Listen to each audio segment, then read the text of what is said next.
let's see. Let's tap into this person's energy. The person on your mind. The Lovers. Oh, well, a lover of yours. Someone that you feel strongly for, and they feel strongly for you, or did. Could be a water sign, Cancer, Pisces, Scorpio, with the King of Cups. Okay, doesn't have to be all signs, okay? So their energy, this person has a lot of love for you. They care about you a lot. But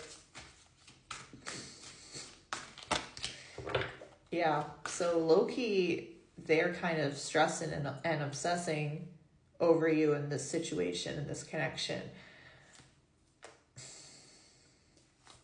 Some of you, I'm hearing you taught this person about like spirituality, or I don't know, it's kind of giving like you're very interested in like zodiac signs and your sun, moon, rising, and your big three, and you were the one to kind of introduce them to those type of things. So you told them, hey, let's figure out your sun, moon, and rising. Let's calculate it. Some of you did that, or, you know, told them a lot about stuff that you were interested in regarding astrology and stuff like that. And they only now know about it or care about it because of you. It's very random, but that's what I'm seeing.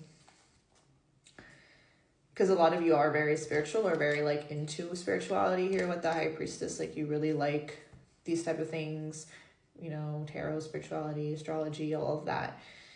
And okay, this person thinks about those times as well. So they like think about those times fondly when you talked about the things that you were very passionate about. Like you talked to them a lot about things you were passionate about, and they think of it very in a fond way. And they always listened as well. Even if you felt like they weren't, like they did listen. Yeah, I feel like this person sees you as the one or the person that they could have this long-term commitment with, and they always did, and they still do. But there was obviously, I don't know, there was like toxicity in this connection. For some of you, there was a third party or interference, okay? Some sort of toxic interference. For some of you, a parent, a mother, a friend, a family member, or an actual romantic interest, third party. But there was some toxicity in this connection. For some of you, it was also addictions, okay?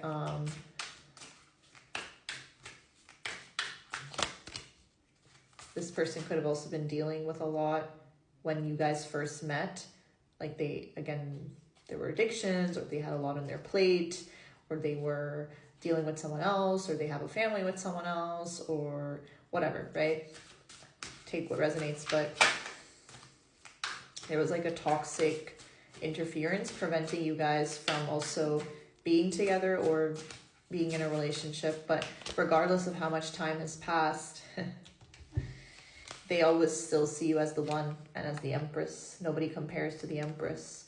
No gender, okay, in tarot, but they see you as the Empress, their ideal person. Like you are that for them, okay?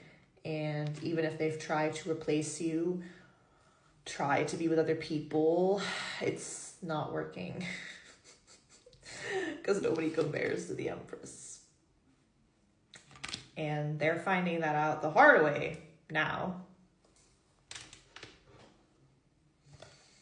Yeah, they still want commitment with you, but they're not sure how you feel or if this is something that would ever work out, but they still see that. They see themselves having it all with you. Some of you even talked about it with this person. Maybe you guys talked about living together, talked about your future plans, talked about where you would see each other together in 5 years, 10 years, you know. Wow, bestie. You can't make this up. The Emperor and the Empress came out. Woo! Wow, that's intense. That's intense. A soul tie. a connection, a soul connection. Now, you couldn't say twin flames, but I don't throw that around very easily. But it's just a very strong connection, okay? There's a soul tie between you and this person. A lot of you knew this person in a past life and shared a past life together as well. But yeah, power couple, ultimate power couple. But this person wasn't in their emperor energy when you first met. They were a page, right? They weren't in their emperor energy yet. But I feel like they are now, or they're getting there. They're getting there, and you're literally this person's happiness. Okay, the sun. You are the sun to them. You are their sun. It's a very sweet energy, you know? I don't feel like this person was toxic. I think there was like a toxic interference. Because I'm not the kind of reader to ever tell you to go to a toxic person or take a toxic person back, or no. We don't do that over here. But I don't genuinely feel that, because this person's energy is very, like, I do get a very genuine energy from them, and a down-to-earth, humble, grounded, loving, kind energy. I just don't think that the circumstances were right at the time. And that was due to something. For everyone, it's a bit different. You would know. For some of you, it can be even distance or work or children or whatever, right? But you are literally this person's happiness. It's really cute. And they still want this with you. They want this. They see you guys as the ideal. This would be their ideal relationship.